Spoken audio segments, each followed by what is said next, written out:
Ողջույն 24-ի եթերում հետագիծն է, հետագծի 2025 թվականի վերջին թողարկումը ու ես հաշվի առնելով վերջին շրջանի այս ցավալի իրադարձությունները խնդրեցի, որպեսզի մեզ հյուրընկալվի Տեր Վրդանես Քահանա Բաղալյանը, բյուրականի հոգևոր հովիվը, մարդ, որ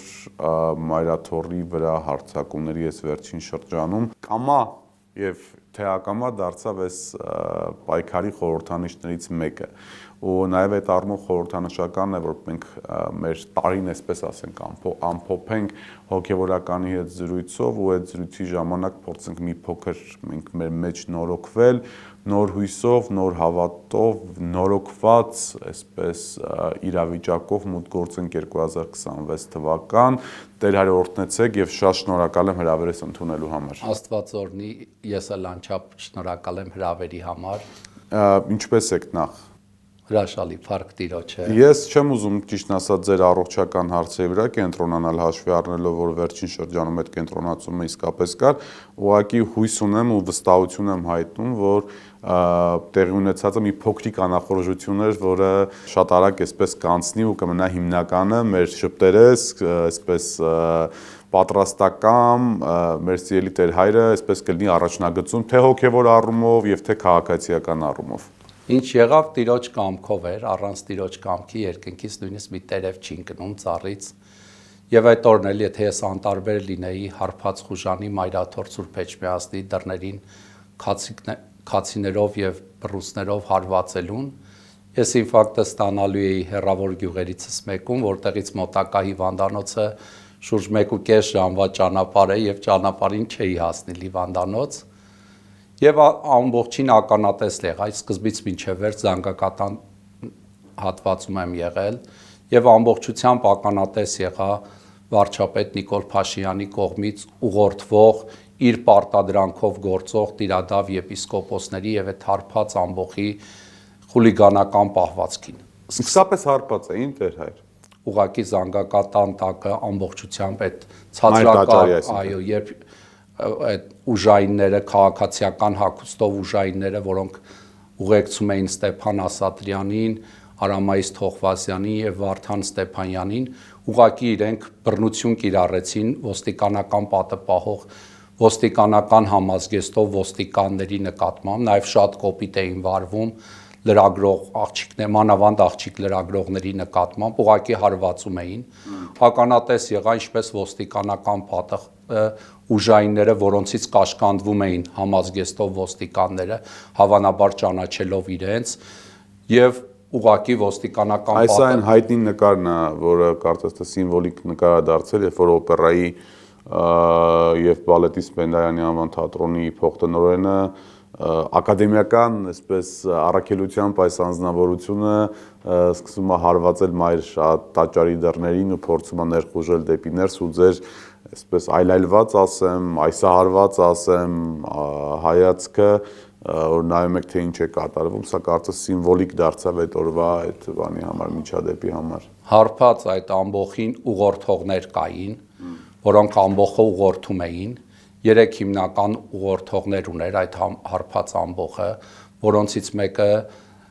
Տավրոս Սաֆյանն էր, Սաֆյանը, այո, Թալինի համայնքապետը, երկրորդը Կարեն Պետրոսյանն էր, Գյումրիի տնտեսագիտականի ռեկտորը, որը հայտնի է մեզ բոլորից 2018 նոր հայրապետ, նոր Հայաստան շարժման, հերձվածողական, աղանդավորական այդ շարժման անդամ է ինքը,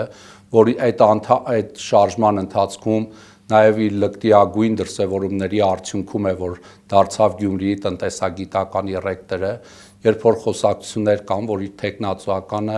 ամբողջությամբ արտագրած է ռուս հեղինակից, այսինքն ինքնուրույն այդ տեխնացուականը, որ իբրև թե տեխնացուական է պաշտպանել, այդ տեխնացուականը ռուսական մի հայտնի հեղինակից ամբողջությամբ արտագրություն է։ Պլագիատ է այսինքն։ Այո, ինքը ապօրենի ձևով է տեխնացու դարձել, իսկն գրագողության ճանապարհով ինքը փորձում էր ինձ այդտեղ հունից անել։ Ինչեր են տեղացել։ Իր հետ մեկը նկարող ուներ, եւ հերվից ասում էր բավեհապարի հետ դու ես գնալու իհարկե Կարեն Պետրոսյանների նման անլուրջ մարդկանց սադրանքներին երբեք չեմ տրվում ասացի Կարեն ջան ցանկացած տեղ վեհապարի հետ գնալը պատիվ կլինի ինձ համար ամոթ կլինի ձեր հետ մնալը այսինքն ձեր հետ չեմ մնա դա իմ համար ամոթ կլինի էլի վեհապար հայրապետի կամ ուխտապահ ցանկացած հոգեվորականի հետ ամեն տեղ գնալը նույնիսկ բանդ գնալը նույնիսկ նահատակության գնալը իմ համար պատիվ է օպերայի բալետի թատրոնի այսպես ասեմ փոխտնօրեն Վրեժ Դուրգարյանին ճիշտ ասած նախկինում չեմ ճանաչել մտքովս էլ չէր անցնի որ այդ խուլիգանական պահվածքով ամբողջին ուղղորդողներից մեկը կարող է օպերայում ինչ որ պաշտոն ունենա ինքը չգիտեմ ալկոհոլի կամ այլ ինչ որ ազդեցության տակ էր որովհետև ստապ չէր ինքը չէր հասկանում իր արարքները ընդունակ չէր նաև խոսք լսելու 3 անգամ շատ հարգալից իրեն խնդրեցի հարգելիս ասացի բարձրացել եք կաթողիկոսի շիրմի վրա ինքը բարձրացել էր Ալեքսանդր առաջի ջուղայեցի կաթողիկոսի տապանակարի վրա ուղակի եւ ձեռքով ասում էր հարվածեք դռանը մտեք ներս ամբողջին ուղղորդում էր եւ հավանաբար ներքևում օպերայի բալետի թատրոնի բեմի բանվորական կազմներ իրենցից բացի այնտեղ կար Թալինի համայնքապետարանի հավանաբար աղբահանության աշխատակիցներն էին եւ Գյումրիի տնտեսագիտական այսպես համասարանի տնտեսական աշխատողները որովհետեւ իրենք անվերապահ ենթարկում էին այս ամբողջ 3 ամբողջավարներին ամբողջ զանգակատան տակը իրենց ներխուժումից հետո տարածվեց տհաճ ցածրակարգ հողու հոտը եւ հասկացանք որ այդտեղ եղած ամբողջը նաեւ հարբած վիճակում է որին որը ուղղորդվում էր կարելի ասել նաեւ ոչ ստավ վիճակում գտնվող այսպես ասեմ կեղծ ասենց ամբողջավարների կողմից եւ իրենք մայր տաճար մտնելուց հետո ինչ պիտի անեին երբ որ տեսնում ենք այդ կարգալույց քահանաների հետագա հարցազրույցները որ ասում էին պիտի մեր հայտարարությունը կարդայինք ու հետ գնայինք չէ իրենք եկել էին սադրանք անելու եւ ուղակի սադրանքի շարունակության համարձակությունը չունեցան որովհետեւ երբ մայր աթոռի դռները բացվեցին եւ իրենք դիմացը տեսան կանգնած միջին տարիքի առողջ տղամարդկանց զարմանալիորեն այդ հարբած ամբողը մի պահ կանգնեց սթափվեց հարբածությունից 180 աստիճան շրջվեց եւ սկսեցին փախնել ուղակի բախում տեղի չունեցավ իրենց խումբը որ լկտիաբար էր պահում ժուրնալիստների ոստիկանների նկատմամբ եւ իրենց արժեվը տեսան կանգնած իրենց քանակով էլ գերակշռող տղամարդկանց ուղակի աչքից առավ չփախան եւ հետաքրիր բան ասեմ բոլոր նրանք ովքեր քացով հարվածում էին մայր տաճարի դռանը կաղալով էին փախչում զարմանալի էր իմ համար էլ հոգեվորական լինելով իմ համար դա հրաշքի նման բան էր որ ինչպես մայր տաճարի դռանը դուրն էլ ինքը պատմամշակութային մեծ արժեք դուռ է այս դուռը Թիֆլիսի Սուրբ Ստեփանոս վանքի մայրապետի ազնվական Հռիփսիմետ Հայրյանի կողմից նվիրվել էր ժամանակին Խրիմյան հայրիկին եւ ինչպես Ալեքսանդր առաջի կաթողիկոսի Մարմարե տապանակարը քանդակազարդ որ պատմամշակութային մեծ արժեք տապանակար է նաեւ դուռն է մեծ արժեք Տեր հայր Այն ինչ որ տեղի ունեցավ եւ ցավոք մենք բոլորս դրան ականատես եղանք մայրաթոռում նմանատիպ դրսևորումները կարծես թե մեզ համար եթե մեկը սրանից չգիտեմ 10 տարի առաջ մեզ ասել որ նմանատիպ դրսևորումների ենք ականատես լինելու առնվազն կամ լուրջ չէինք վերաբերվի կամ այդ ասողին խելապակասի տեղ կդնեինք բայց ամեն անգամ մենք նոր նորմալությունների շրջանում ենք գտնվում ամեն անգամ մի նոր կարմիր գիծ է հատվում եւ ամեն անգամ մենք այսպես ապշում ենք թե միթե սա էլ կարելի էր անել միթե մենք այստեղ հասանք բայց դրա հետ մեկտեղ գիտեք այս շրջիկ պատարակները Նիկոլ Փաշինյանի գլխավորությամբ շարունակվում են ու ամեն անգամ որտեղ որ նա գնում է այդտեղ զեղչվում է վեհապար հայրապետի անունը ոչ կանոնական պատարակ է տեղի ունենում այս անգամ Գառնիում տեղի ունեցավ Պարոն Գալստյան հետաքրքիր բան ասեմ միայն վեհապարի համար չէ որ չի աղոթվում այդ հատվածից նաև Գառնիում կրճատվեց զորավարների, նրանց զինվորյալ մանուկների, այսինքն մենք աղոթում ենք նաև բանակում ծառայողների համար, Գառնիում աղոթք չարվեց զինծառայողների համար, զորավարների, այսինքն բանակի համար աղոթքի մասը նաև կրճատվեց Նիկոլ Փաշինյանի կողմից, որովհետև այդտեղ քահանան չի, որ կրճատում է, դա պարտադրանք է լինում իշխանական կան դիրք ունեցող պաշտոնյայի կողմից, որովհետև հաջորդ կիրակիները այդ նույն եկեղեցիներում էլի հնչում են, նաև չաղոթվեց ուղղափառ եպիսկոպոսների, վարդապետների, քահանաների, այսինքն այնտեղ միայն վեհափառի հատվածը չի, որ կրճատվում է, ուղղակի վեհափառի հատվածը նկատելի է դառնում, որովհետև դա եկեղեցու միության խաթարում է, այսինքն հերձված է լինում, եւ հետաքրքիր բան կուզեմ հիշել նաև այդ օրից, ես տեսա մեր ժողովրդի եւ նիկոլական հարբած ամբոխի տարբերությունը, մոտ 3000 հավատացյալ քաղաքացիներ էին հավաքվել Մայր տաճարում վեհափառին աջակցելու, իսկ այդ ամբոխը նաև քաղաքացիական ոստիկաններով հետ միասին շուրջ 300 հոգի կլիներ, իրենք հայոյում էին, ձեռքով հայոյալից նշաններ էին ցույց տալիս, իսկ ժողովուրդը իրենց չէր պատասխանում, ընդամենը վեհափառ էին գոչում, եւ հետաքրքիր բան ասեմ, մինչեւ այդ լարված պահը Աչակողմյան բաժանվել էին Աչակողմյան եւ Ձախակողմյան խմբերի, Աչակողմյանը ինչպես Աչակողմյանները արդարների դասն է, Ձախակողմյանները Մայր տաճարից անօրենների եւ Աչակողմյանները շարականներ էին երգում, հոգեվոր երգեր էին երգում, հայրենասիրական երգեր էին երգում, վեհափառ էին վանկարկում, իսկ Ձախակողմյանը այդ ամբոխը ինքը հոգևոր, մշակութային, կրթական բաներից շատ ցածր նիշում էր գտնվում, բերովի զանգված էր, որովհետև նաև այն պահին, որ թափորը եկավ, ես թափորի հետ դուրս եկա, պատտվեցի դրթատակամարի այս ձախ կողմը, հայտնվեցի իրենց միջավայրում, իմանալով, որ ինֆարկտ եմ ստացել, փիլոնս ծալեցի, դրեցի գլխիս տակ ու պառկեցի եւ հատակին պարկած որևէ մեկը այդ խմբից ինձ օգնություն չառաջարկեց, անկախ նրանից իմ անձը, եւ լսում էի իրենց խոսակցությունները, բա հիմա ինչով պիտի հետ գնանք, ինչ պիտի ուտենք, այս կրթամակարդակով մասա։ Եվ հաջորդ փուլին շուրջս հավաքվեց մերոնքական խումբը, այսպես ասեմ, Տեր Մուշեն, Տեր Մանուկը, Տեր Սարգիսը, Տեր Զորայրը, Տեր Ղովանդը, որոնք անմիջապես սկսեցին վրաս աղոթք կարդալ, որ ես լավ լինեմ։ Տեսա լրագրողների, նվիրյալ լրագրողների, նրանցից էր օրինակ Սյուզի Բադոյանը, որ անմիջապես զանգեց շտապ օգնություն, ոստիկանություն, որ հրատապ կերպով հասցնեն ինձ հիվանդանոց եւ այնտեղ կային նաեւ լրագրող աղջիկներ եւ հավատացյալներ, ես պարկած էի ուղակի, գիտեի ինձ տեղաշարժվել չի կարելի, իրանք էլ իմ պարկած վիճակը տեսնելով այնքան էին անհանգստացել, որ ուղակի արտասվում էին, մին ակամայից ուզում էի իրենց էլ բացատրեմ, որ իմ հետ ոչինչ չի պատահել, անօք եղեք, ես տեսա մեր հասարակությանը նոր ձևով Նիկոլ Փաշինյանի բաժանման նաեւ Այնտեղ ոստիկանները բերման ենթարկելուց զանգակատան տակում եղած մարդկանց, անց ասում էին վեհի կողմնակից եք, թե Նիկոլի, ով որ ասում էր վեհի, ով որ ասում էր Նիկոլի մնում էր, հետո սկսեցին վեհափառի կողմնակիցները չասել, որ վեհափառի կողմնակից են, եւ պատասխանում էին հայ ենք կամ քրիստոնյա ենք, անորոշ ձևով, այս երկու դեպքերում էր, երբ որ ասում էին հայ են եւ քրիստոնյա են, ասում էին իրանց տարեք Այսինքն զանգակատան տակը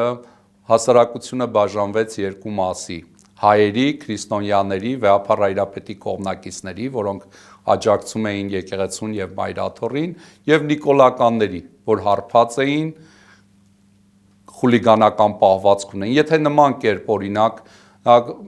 մեր կողմի ժողովուրդը, որը քանակով գերիշխում էր, մոտ 3000 հոգի էր, ոստիկանական պատը օրինակ կոտրեր, Հիմա վստահ եմ բոլոր կոտրողները կալանավայրերում կլինեին, բայց որևէ մեկը զանգակատան հատվածում ոստիկանական պատը կոտրելու համար դեռևս պատասխանատվության չի ենթարկվել։ Ձեր թույլտվությամբ վերադառնալով Գառնի իրավիճակին,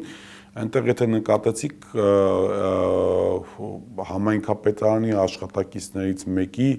արտահայտությունը, որը ուղղակի բռնության կոչ եւ մահվան սպառնալիք էր վեհափառ հայրապետի նկատմամբ, քարով խփեն գլուխը ջարդենք, այսպեսի մոտավորապես արտահայտություն արեց, Ես ուզում եմ օրինակ ձեր կարծիք իմանալ, թե որևիցե մեկը, որը այս իշխանության աջակից չի, կամ ավելի ճիշտ այս իշխանության քննադատ է, նմանատիպ եւ կրկին դատապարտելի, այսինքն բռնության կոչը մշտապես դատապարտելի է, բայց կրկին դատապարտելի կոչով հանդես գալ, իր նկատմամբ ինչպիսի վերաբերմունք կլիներ եւ ինչպիսի վերաբերմունք կլինի այս մարդու նկատմամբ, որ ուղիղ սպառնում էր վեհապար հայրապետի կյանքին եւ առողջությանը։ Ջնդոյի Էդոյի մակարդակի այդ սպառնալիքները, այդ լկտի պահվածքը, դա ընդհանրապես Նիկոլ Փաշինյանն է իրենց բերանով խոսում։ Այսինքն հասարակության այն խավը, ցածր խավը, որ տգետ է, ընկել է Նիկոլ Փաշինյանի այդ ցածր մակարդակի սպառնալիքների տակ։ Ցավոք սրտի ունենք վարչապետի աթոռը զբաղեցնող մեկին, որը բարձրագույն կրթություն չունի, ինքը անկիրթ է, խուլիգանական պահվածք ունի, իշխանազավթ է 18 թվականին, գիտենք, որ իշխանությունը ինչպես զավթեցին, կոպտագույն խախտումներով, եւ եթե այսօր իրենց նման խուլիգանական խումբ լինի, իրենք ինչպես կվարվեն, այդ թեկուզ ռադիոտունը մտնելու պարագան շատ լավ կհիշեք,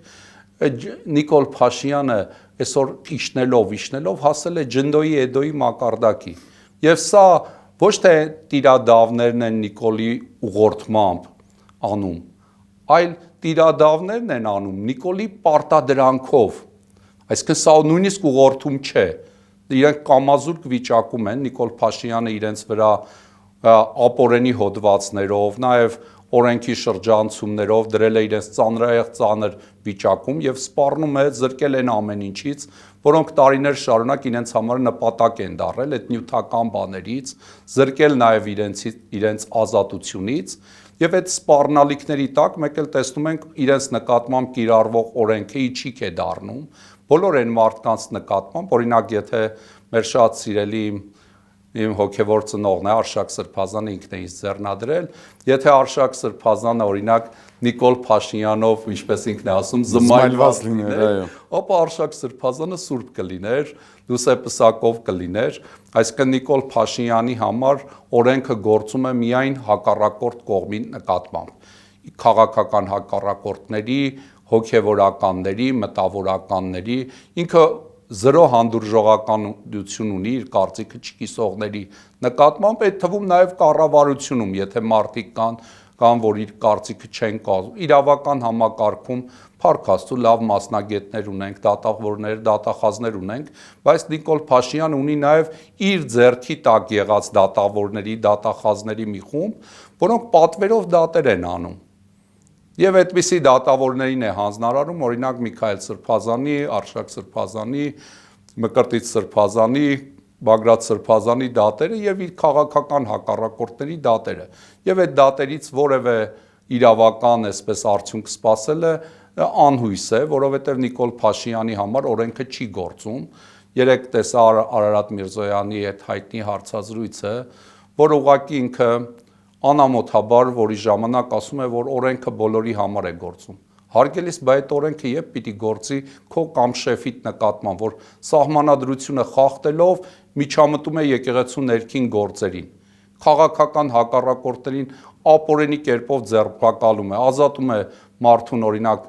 դասախոս մարդ է, պաշտոնից ազատում է, դրանով էլ չի բավարարում, մեկ էլ մի տարի հետո էլ մի հատ էլ կոռուպցիայի համար ձերբակալում է առանց Խաչիկ Գալստյանի մասն է։ Խաչիկ Գալստյանի նման հարգարժան ազնվագույն անձնավորության, գիտենք ինչպես է աշխատանքից ազատել, կամ օրինակ ինչպես վերջերս իմացանք նաև Արարատյան թեմի փոխանորդը երիտասարդաց միության պատասխանատուին է ազատել իր աշխատանքից, ասելով որ իբրև թե հավաքները երիտասարդաց միության պատշաճ չի կազմակերպել, երբ գիտենք ընդամենը Սուրբ Սարգիս եկեղեցում վեհապար հայրապետի անունն է տվել, իսկ եթե 6 ամիս երիտասարդաց միությունը չի գործել եւ առաջնորդական փոխանորդը քնած է եղել ուխտի ականջում, կներեք արտահայտությանս համար, ոչ թե պիտի երիտասարդաց միության պատասխանատուին փոխել, այլ հայրապետական փոխանորդին պիտի փոխել, որ չի տիրապետում թեմի երիտասարդաց միությունների իրավիճակը։ Տեր այր, ես մի փոքր իմ համար անհասկանալի իրավիճակ է ստեղծվել, խնդրեմ դուք բացատրեք։ բոլոր այն եկեղեցիները, որտեղ Նիկոլ Փաշինյանը գնում է, զեղչվում է Վեհապար Հայրապետի, ինչպես դուք ասացիք, ոչ միայն Վեհապար Հայրապետի, այլև կանոնական պատարագի այլ հատվածներ նույնպես, այդ նույն եկեղեցիներում երևի թե բացառությամբ կարգալույծ եղած հոգևորականների, օրինակ Սուրբ Սարգսում, հետագայում, երբ որ Նիկոլ Փաշինյանը ներկա չի գտնվում, ապա տրվում է կանոնական պատարագ, Վեհապարի անունն է տրվում, մնացած այսպես բոլոր իր դրսևորումներով պահպանվում է պատարագը։ Ինչով է սա պայմանավորված։ Այսինքն, այս գիրակի չի տրվում, երբ որ Նիկոլ Փաշինյանը չկա, հենց Նիկոլ Փաշինյանը գնում է, այդ նույն հոգևորականը, նույն Տեր հայրը, նույն քահանան, անգամ եթե իր առաջնորդը 10 տիրադավների մաս է, թեմակալ առաջնորդը 10 տիրադավներից մեկն է, ինքը տալիս է Վեհապար Հայրապետի անունը։ Սա ինչով է պայմանավորված։ Պայմանավորված է Նիկոլ Փաշինյանի, այսպես ասած, պարտադրանքով։ Ինքը այս ամեն ինչը անում է պարտադրանքով։ Նույնիսկ իր այդ պատարագին մասնակցող այդպես մարզպետները, համայնքապետները, պետական պաշտոնյաները, օրինակ անցյալ օրը նայեցինք Տաուշի մարզպետի հարցազրույցը Ղալումյանի, որ ասում է, դե անցյալ կիրակի Նիկոլը պատարագի չի գնացել, ես էլ չեմ գնացել, էլի, այսինքն իրենց պարտադրանք է Նիկոլ Փաշինյանի կողմից, պարտադրանքը միայն պարտադրանք էլ չէ, նաև իրենցից մի մասը գցնում է Նիկոլ Փաշինյանին, ճանաչելով իր հիշաչար տեսակը, կնենք տեսակը, եթե այն կարգի է, որ ազգային ժողովի падգամավորներին ինքը պարտադրում է, որ մասնակցեն այդ ապօրենի կեղծ շոու պատարագներին եւ իր քաղաքական падգամավորները, ովքեր մասնակցում են այդ կեղծ պատարագներին, հետո դառնում են արտոնյալ խավ ազգային ժողովի իրենց նիստերին մասնակցելու առումով, այսինքն այն падգամավորը, որ ԿՊԱ-ական է եւ պատարագներին չի մասնակցում, ինքը եթե բացականներ ունենա, խնդիր կունենա, իսկ այն падգամավորը բայց այնպես է որ բոլորը չեն մասնակցում, մարդիկա որ մինչև վերջը չեն մասնակցում։ Չեմ ասում, որովհետեւ ԿՊԱ-ականների մեջ էլ կան մարդիկ, որ արժանապատիվ են, բայց իրենք տարբեր պատրվակներով չեն մասնակցում, որտեվ հասկանում են սխալ բան է կատարվում, ապօրենի բան է կատարվում, որի համար Աստծուց մի օր պիտի պատժվեն եւ իրենք եւ իրենց սերունդները։ Իսկ ովքեր տգիտապար մասնակցում են եւ լկտի պահվածք ունեն, նրանք ստանում են դրա դիմաց գրանտներ, հերթական ֆինանսական հոսքերը, տեսանք օրինակ ինչպես օպերայի բալետի տնօրենը Կարեն Դուրգարյանը ինչպես էր իր ազգականին պաշտպանում։ Ասում էր, հա, դուսակե մակրո շնչելու։ Համացանցում նկատեցի մեկի գրառումը գրել էր Կարեն Դուրգարյանը ճանաչվել է տարվա կենթանիների իրավունքների լավագույն պաշտպանը եւ տակը նշել էր ինչ կենթայիների, կինտավրոսների եւ վայրի անապատային ցիրերի իրավունքների լավագույն պաշտպան է ճանաչվել։ Տեսնում ենք օպերայի բալետի թատրոնը դարել է ընտանեկան աշխատավայր, որտեղ իր բարեկամները, ազգականները աշխատում են ըստ իրենց իր խոսքով ասած ազատ գրաֆիկով կամ ավելի դիպուկ բառով ասեմ, ըստ իրենց քմահաճույքի են իրենց աշխատանքին գնում եւ դրանից հետո էլ տեսանք մշակույթի նախարարությունը իրենց դրամական ինչ որ պայմանագրեր էր կնքում անմիջապես այն բանից հետո, երբ իրենք ասես ասած Մայր Աթոռ գրոհի սենց ակտիվիստ էին ճանաչել։ Մի ուրիշ թեմայով եմ ուզում խոսել, որը նույնպես հիմա վերջի շրջանում դարձել է հիմնական այսպես նորավոճ բառերով տրենդային թեման, հա։ Երբ որ Նիկոլ Փաշինյանը ասեց Մայր Աթոռի դեմ էս արշավանք կամ Վեհապար Հայրապետի դեմ արշավանքը, սկզբնական շրջանում ինքը խոսում էր կուսակրոնության խախտման, չգիտեմ, կենցաղվարության մասին, ուխտի ուրացման մասին եւ այլն։ Այս ամեն ինչը կամաց մի կողմ դրեց, հիմա առաջին պլանը կարծես թե եկել գործակալական ցանց, Մայր Աթոռի, այսինքն եկեղեցու մեր սրբազանների մի մասը եւ Վեհապար Հայրապետը, չգիտեմ, բան են, ռսի շպիոն են, ես իմ չգիտեմ, բան են, ազդեցության գործակալներ են, SNN-ն եւ այլն եւ այլն։ Այս փոփոխությունը իրեն հնարավորություն է տալիս ասելու, թե իբր թե այս կռիվը ոչ թե նրա համար է, որ Վեհապար Հայրապետը փոխվի ու իրեն լոյալ ինչ-որ մեկը նշանակվի կաթողիկոս կամ ընտրվի, չգիտեմ, այդ պրոցեդուրան չեմ էլ պատկերացնում դա ոնց է հնարավոր անել, այլ այն պատճառով, որպեսզի Հայաստանի ծառայքելական եկեղեցին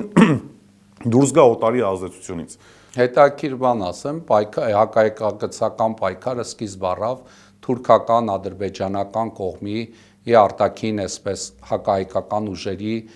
sense ուղղորդմամբ, բայց հիմա կարծեք անցել է նաև հաջորդ փուլին, որտեղ այդ պայքարին միացել են եվրոպական այն կառույցները, որոնք կարծում են, որ Հայաստանը պետք է Նիկոլ Փաշինյանը կարողացավ նաև մանիպուլյացիաներով խաբել եվրոպական կառույցներին, փորձելով եկեղեցին ներկայացնել որպես ռուսական կան այսպես շահերի պաշտպան, գիտենք, որ արտգործնախարարությունից սկսած մինչև նիկոլական դրսի դեսպանները այդ ուղղությամբ լուրջ այսպես ասենք աշխատանք տարան, եկեղեցուն ներկայացնելով որպես ռուսական շահերի պաշտպան Հայաստանում, որ այդպես չէ, իրականում հստակորեն այդպես չէ, եկեղեցին ինքը հայկական շահերն է պաշտպանում, Արցախահայերի վերադարձի իրավունքը, գերիների վերադարձի իրավունքը, որպեսզի ազատ արձակվեն, Արցախի մեր սրբավայրերի իրավունքը, այդ իրավիճակում կուզեմ այդ օրվա նաև հիշատակել վեհափառի անհողդող ամուր կեցվածքը, վեհափառ Հայրապետը իր պատգամներ ուղում ներսում եղողներին եւ վեհափառ դրսի այդ աղմուկը նաև ներսում էր լցվում, բայց վեհափառ Հայրապետը ինքը սկզբունքորեն քաջ կեցվածքով առանց իր նախապես մշակած այդ ծրագրից երբեք չշեղվեց, ընթացքում ինքը կարդում էր, մեկ ուրիշը երևի թույլ ներվեր ունեցող կարող էր ընդհատել այդտեղ իր խոսքը։ Կամ գոնե հայացքով դեպի դուռը նայել, թե ինչ է կատարվում, վեհապարը անգամ հայացքով չնայեց, այսինքն ինքը այնքան հանգիստ ու վստահ էր իր առաքելության մեջ, որ անգամ հայաց չնետեց դեպի դռանը ու շարունակեց վեհապար Հայրապետը, որտեղ վստահում է ուխտապահ հոգևորականներին։ Վեհապար Հայրապետը գիտեր, որ դրսում իր աջակիցներն են, մեր բարեպաշտ հավատացյալներն են, որ նմանատիպ թափթփուկների այդ հարբած խուլիգանական կեցվածքով թափթփուկների դեմը կարող ենք առնել եւ ի պատիվ մեզ ասեմ, մեր թեմը պատիվ ուներ Զանգակատնից մինչեւ Վեհարան այդ հատվածի այդ երկու պատերի միջև լինել։ Հատկապես հավաքածուի թեմներ, չէ՞։ Այո, այն դեպքում, որ Նիկոլ Փաշինյանի կողմից ապօրինի կերպով ձերբակալվել է մեր թեմի առաջնորդ Մկրտիչ եպիսկոպոս Պռոշյանը, Սրբազան հայրը ազնվագույն մի անձնավորություն է, շատ բարի, առաքինի եւ Սրբազան հայրը նաեւ զուսպ անձնավորություն է, բայց տեսնում ենք ինչպես ապօրինի հոդվածներ են Սրբազան հոր դեմ կարվում, որպեսզի Սրբազանին կալանքի մեջ պահեն եւ նաեւ դրանով մեր եւ վեհապառ Հայրապետի մոտ փորձել մեզ նաև դրանով ընկճել եւ տեսնում ենք, որ Սրբազան հոր կալանավորից հետո մեր թեմի քահանայերով մենք ավելի միասնական ենք դարձել եւ փորձում ենք ամեն ինչ անել եւ հիմա էլ առիթից օգտվելով կուզեմ խոսքս ուղղել այս ամեն ինչի ուղղորդող Նիկոլ Փաշինյանի եւ ասել, որ ազատ արձակի մեր թեմի առաջնորդին եւ մնացած կալանավորված Սրբազան հայրերին, տնային կալանքում եղող Տեր Գարեգինին։ Ինչ է տնային կալանքում է Տեր Գարեգինը։ Տեր Գարեգինը տնային կալանքում է, Նայրա Ալավերդյանը թեմի հաշվապահ տնային կալանքում է։ Եկեղեցու դեմ այս պայքարի ձևը դատապարտված է։ Եկեղեցու դեմ ֆիզիկական պայքարը անօգուտ է։ Եկեղեցին ինքը հոգևոր կառույց է եւ Նիկոլ Փաշինյան իրավունք չունի որպես վարչապետ զբաղվել եկեղեցու ներքին գործելով։ Այստեղ մի կարևոր հարց առաջացավ։ Տեր հայր, այս թեմայով եմ ուզում խոսեմ, որտեղ սա էլ է շատ շահարկվում ու ինքը իսկապես պատասխանի կարոտ է։ Հիմա էլ կա միթես, որ այս ամեն ինչը պատասխանն է եկեղեցուն, այն պատճառով, որ եկեղեցին ինքը առաջինը մտավ քաղաքականություն, եկեղեցին ինքը առաջինը քաղաքական կեցվածք ընդունեց, եկեղեցին ինքը 20 թվականին պահանջեց, 20 եւ 21 թվականներին պահանջեց Նիկոլ Փաշինյանի հրաժարականը, եկեղեցին իր ամբողջ ուժով մասնակցում էր ընդդիմության կազմակերպած հավաքներին, վեհապառ Հայրապետը կազմակերպում էր նախկին 3 նախագահների հանդիպումը, որպեսզի ծրագրվի իշխանափոխություն Հայաստանում, ուստի երբ որ այս ամեն ինչը եկեղեցին արեց, նաև դրան գումարվեց Սրբազան շարժումը Բագրատ arczepiskopos Գալստյանի գլխավորությամբ, նաև Շիրակի թեմի Միքայել arczepiskopos Աջապահյանի եւ Արշակ Սրբազանի, Արշակ arczepiskopos Խաչատրյանի հայտարարությունները, այս ամեն ինչի հետ միասին, երբ որ դա տեղի ունեցավ, սա, այսպես ասենք, պատասխանն է Նիկոլ Փաշինյանի։ Սրա մեջ կա ճշմարտության հատիկ։ Իրենք գիտեք ոնց մանիպուլյացնում են իրականությունը։ Օրինակ մեջբերեմ հենց Միքայել Սրբազանի վրա իրենց սարքած հոդվածից, Միքայել Սրբազանը չի ասում գնացեք Նիկոլ Փաշինյանին օրինակ այս արեք, այն արեք։ Միքայել Սրբազան ասում է, որ այսօրվա այս վատ վիճակը չունենալու համար 20 թվականի կապիտուլյացիայից հետո պիտի Նիկոլ Փաշինյանը իշխանազրկվեր կամ հեղափոխության միջոցով, կամ 21 թվականին իրեն վերընտրվելու հնարավորություն չտրվեր, որպեսզի մենք այսօրի չլինեինք այսօր։ Եվ տեսնում ենք Նիկոլ Փաշինյանը որպես պարտված կողմ եւ սպասարկում է թուրք-ադրբեջանական շահերին, ամեն ինչ անում է իրենց պահանջներով եւ նաեւ ի վիճակի չէ մեր սահմանային անվտանգությունը պահելու, այսօր էլ մեր սահմանում ադրբեջանական զորք կա, ինքնիշխան մեր տարածքում ադրբեջանցի զինվորները պոստեր ունեն, եւ տեսնում ենք Նիկոլ Փաշինյանը նաեւ ի վիճակի չէ մեր շահերը պաշտպանելու։ Նիկոլ Փաշինյանի համար գերնպատակ է դարձել Մեզ դա քաղաքականությամբ զբաղվել չի ձեր ասածը, որ եկեղեցին չպետք է զբաղվի քաղաքականությամբ։ Քաղաքականություն չէ, նայեք, տասնյակ հարյուրավոր եկեղեցիներ, վանքեր այսօր հայտնվել են Արցախի մեր պատմական հայրենիքում, հայտնվել են Նիկոլ Փաշինյանի Պրահայում Արցախ-Ադրբեջանի մաս ճանաչելու այս արդյունքում,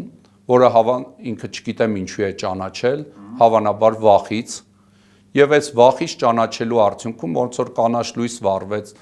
եւ 23 թվականի ագրեսիայի համար ադրբեջանական, եւ այսօր այդ եկեղեցիները, վանքերը քանդվում են։ Դա ով պիտի դրանց իրավունքը պաշտպանի։ Ասենք լավ, Արցախի հանրապետությունը չի էլ եղել, չկա էլ, դա էլ Ադրբեջան է, ոնց որ Նիկոլն է ասում, իհարկե ես այդ կարծիքի չեմ։ Այնտեղի եղած եկեղեցիները, վանքերը, ինչ իրավունքով է Ադրբեջանը քանդում Արցախում ապրող թեկուզ էթնիկ հայերի, ոչ Արցախի հանրապետության բնակիչների, այսինքն այդ եկեղեցիները, որ քանդվում են։ Եթե մենք Ադրբեջանի հետ խաղաղություն ենք, դարաշրջան ենք սկսում, բայց այսքան տարի ինքը այսպես ջերմ հարաբերություններով Ալիևի հետ շփվում է, Ալիևին ասում է գնանք սուրճ խմենք, իհարկե Ալիևը առամարական ասում է գնա դու խմի, ես հետո որ հարմար լինի կմիանամ, չի էլ գնում, բայց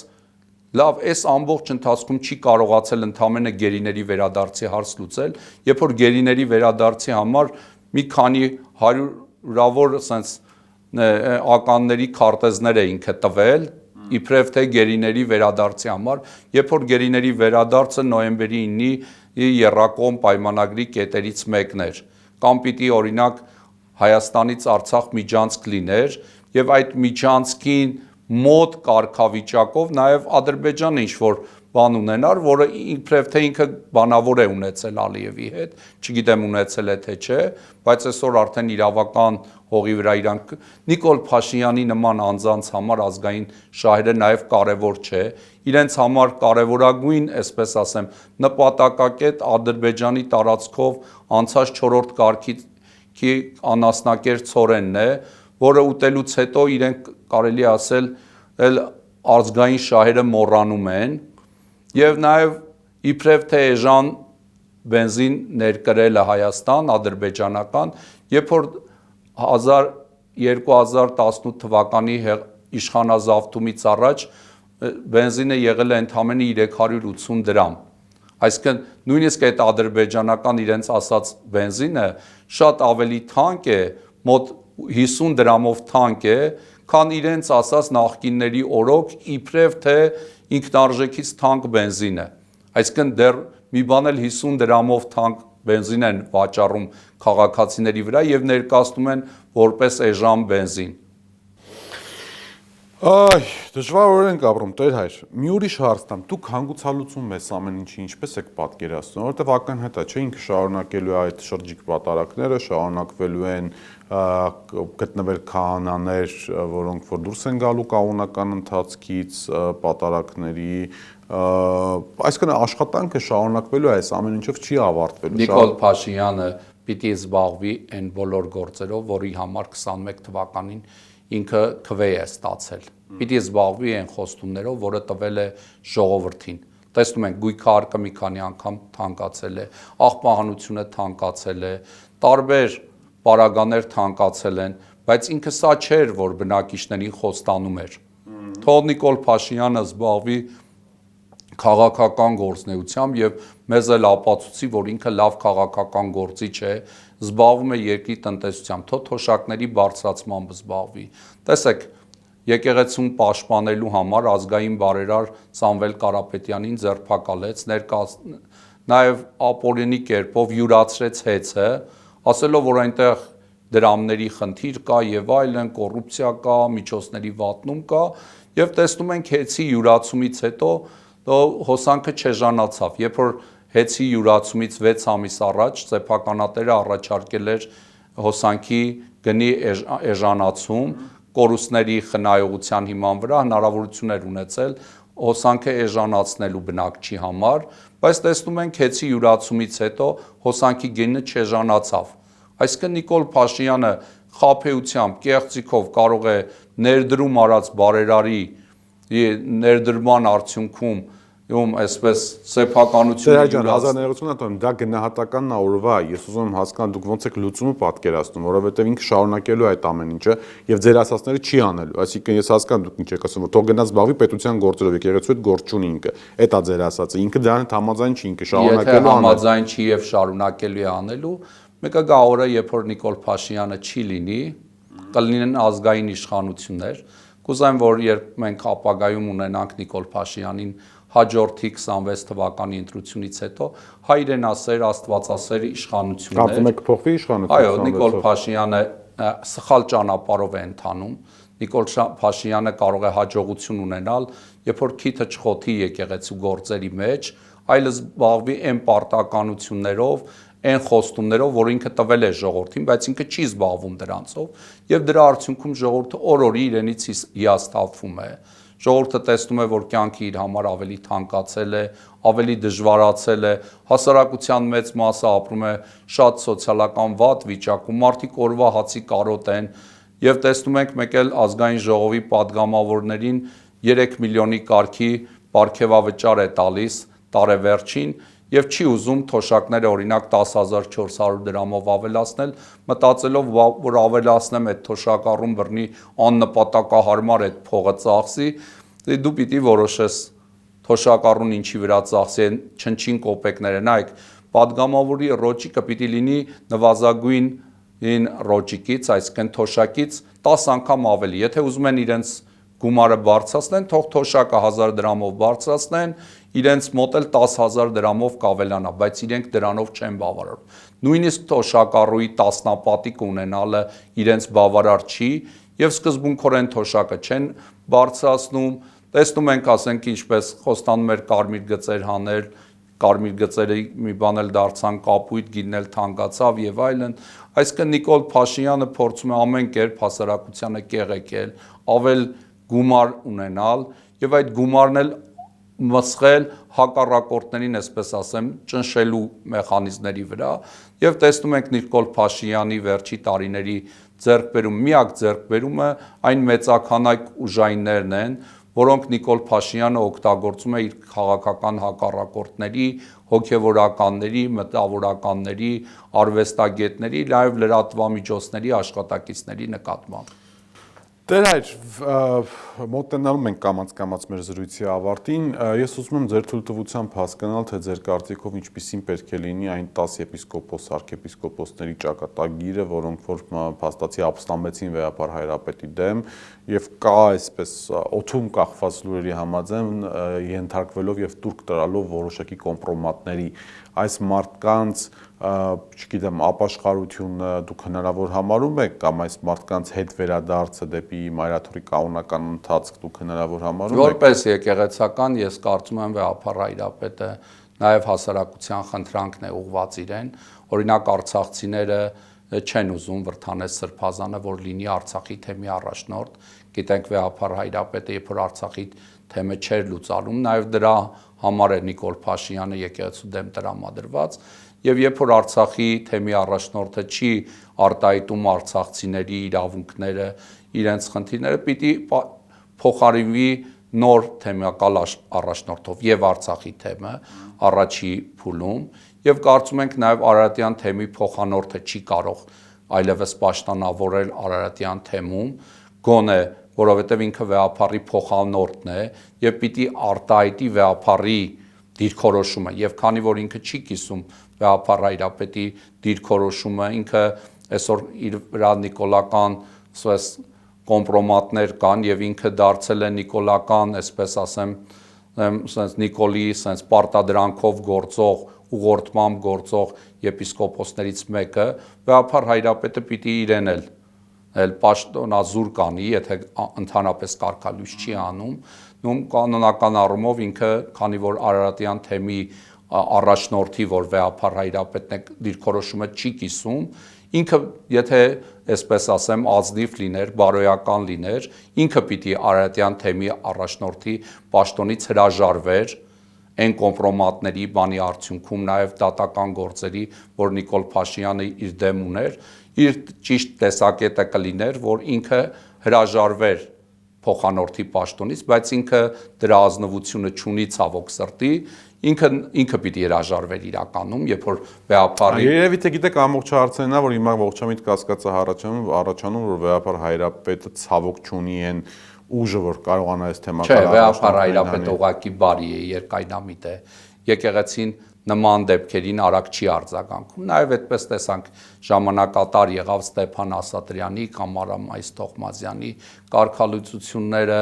օրինակ Վարդան Ստեփանյանին ավելի արագ եղավ, որտեվ ժամանակին Բագրատ Սրբազանը արդեն իր հարցը քննել էր եւ ընտանեկան այդ խախուտ կարգավիճակի հետ կապված ասել էր գնա, երբ ընտանեկան հարցեր հետ կկարգավորես երես կնոջ երեխաների հետ, քո հարաբերությունները կշտկես, կգաս էլի կընդունեմ եկեցի, այսինքն արդեն իսկ Բագրատ Սրբազանը իր կարգազանց անօրեն վիճակը փաստել էր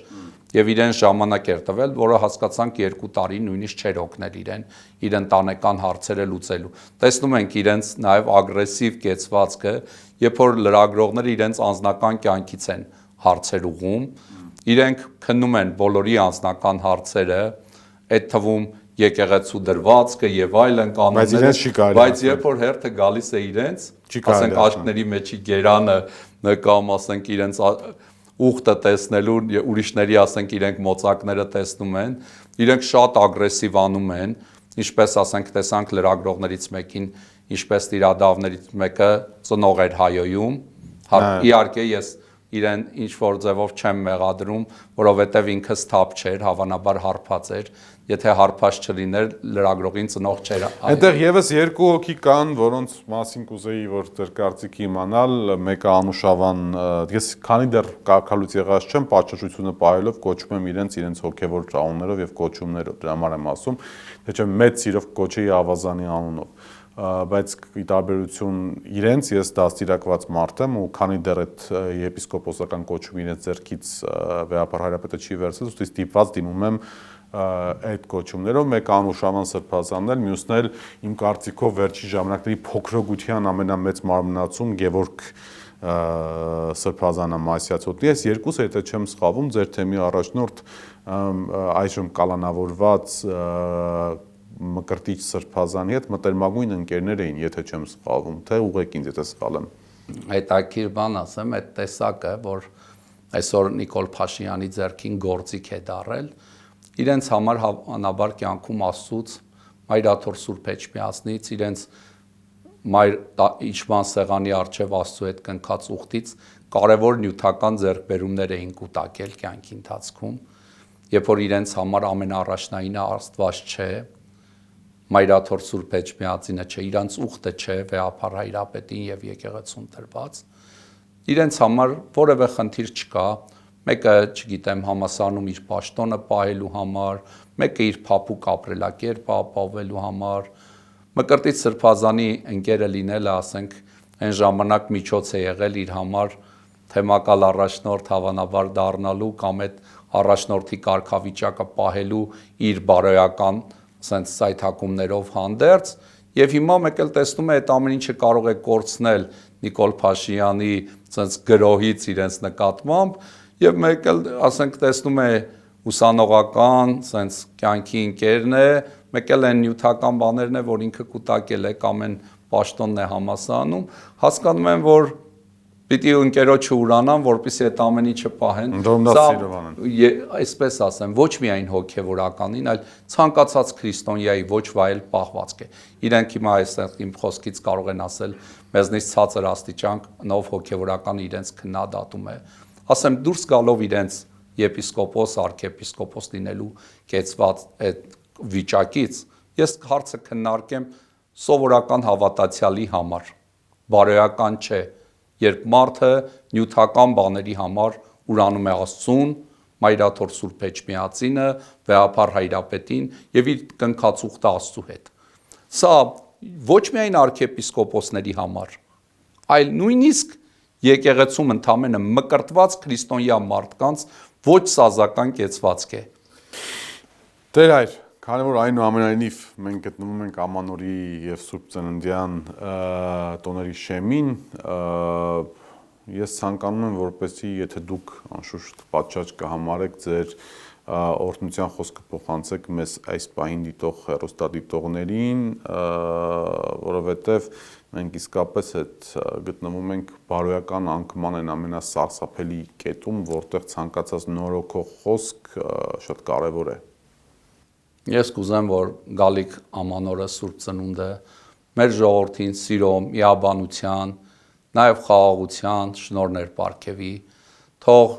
Բեթխեմի աստղը, որ մեր մանուկ Հիսուսի այդ մսուրներ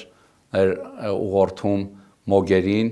ին առաջնորդող լինի մեզ բոլորիս դեպի Հիսուս Քրիստոս։ Այն տոնածառը, որ մենք զարդարում ենք, որ խորհրդանշում է կենասծառը, տոնածառի վրայի խաղալիքները, որ նախահայրերին, հայրապետներին,